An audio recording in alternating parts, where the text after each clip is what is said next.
In this video, we are going to learn how to cut mermaid dress with cut together tail. Welcome back to my YouTube channel. If it's your first time, you're welcome. To all my subscribers, welcome. So we'll be using this beautiful fabric. It's about 6 years of Ankara print. We'll start by cutting the front part, and this is just the fabric, and this is me determining where to use. And after I was done laying it down, I just flip it to the other side to fold it in 2 places. And I'm going to be telling us the wideness before I cut off the other part I don't need. So first, I have the fabric already folded, as you can see, and the main length of the dress is about 60 inches. So from shoulder to the half length is 16 inches. So I placed my tape on 16 inches point and I took it down, and as you can see, the fabric is already having the length already just about 1 inch bigger than the length. So I'm going to be using the starting point of the print to do my starting point. Then I came down about 10 inches, which is my hip line. Then I came down again from that point to about 21 inches, which is my knee line, and I went ahead. The first point is W, the second one is H, which is my hip line, then followed by my knee line. So now on the waistline, I'm going to be dividing my waist measurement into 4. Dividing the waist measurement I use is about 30. I divided it into 4 and I added 2 inches allowance. Then on the hip line, I divided my hip circumference into 4 and I also added 2 inches allowance. Then on the knee line, I just measure what I have on my hip line and I remove just 1 inch from the hip line. Hip measurement I marked, I removed just 1 inch from there, and that's what I marked on the knee line. You can as well choose to remove about 2 inches or 1.5, depends on how the thigh of the person is. If it's a bit big, you just remove those 1 inch. Then after doing that, I connected everything together. Okay, for the down part, since we are cutting a mermaid dress, we need to determine how wide we want it to be, and this is based on preference. So after marking what I have on the knee line first, so I marked it on the down part and I just added 13 inches. So this is where you determine how wide you want your mermaid to be. You can add 15 inches to any point you want, but just note that if it's over wide, unless you want to use it just for a picture without wearing it all about, so that it's inconvenient for you to wear. Then on the down part, I don't want the down to be sharp.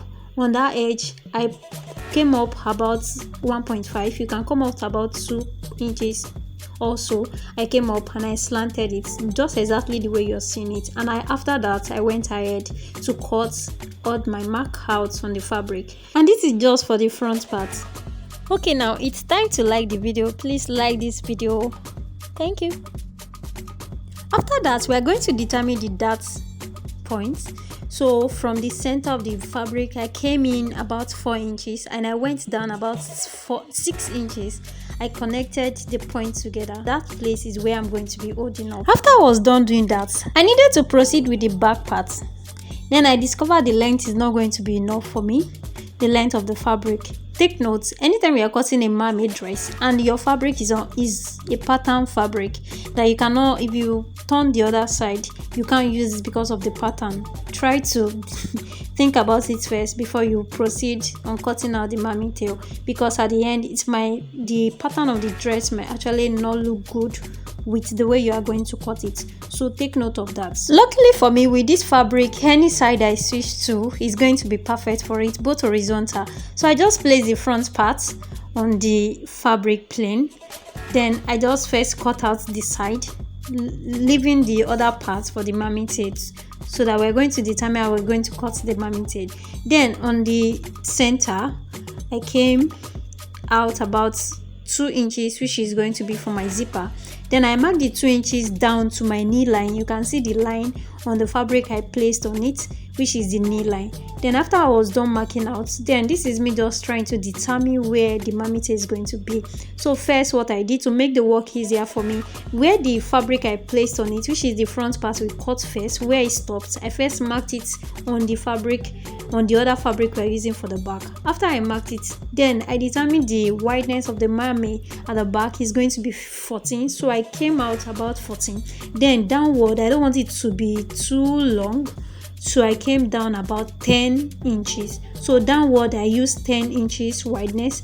Then to the side, I use 14 inches. So this also determine on exactly what you want.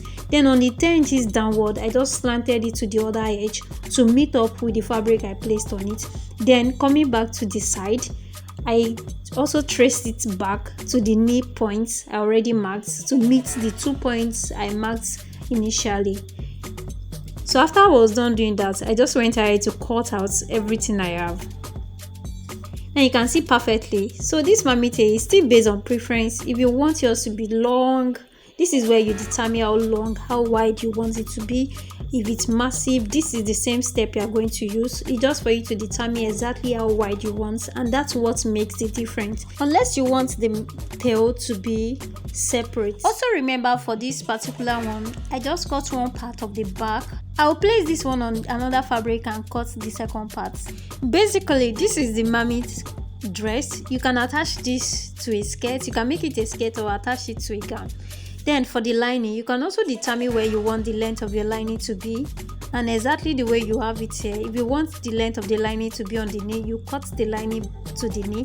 Also, if you want it full, you can cut it to the down part. Just leave about 3 inches so that then anything you're doing, please don't turn it in with lining. Make the down part to be free. The highest thing you can do is to just stitch the mouths together around. Reminder, the back is going to be in two, the right and the left, and in between the zipper is going to pass through it. So thank you for watching. See you in my next video. If you have any question, leave it in the comment box below. Bye.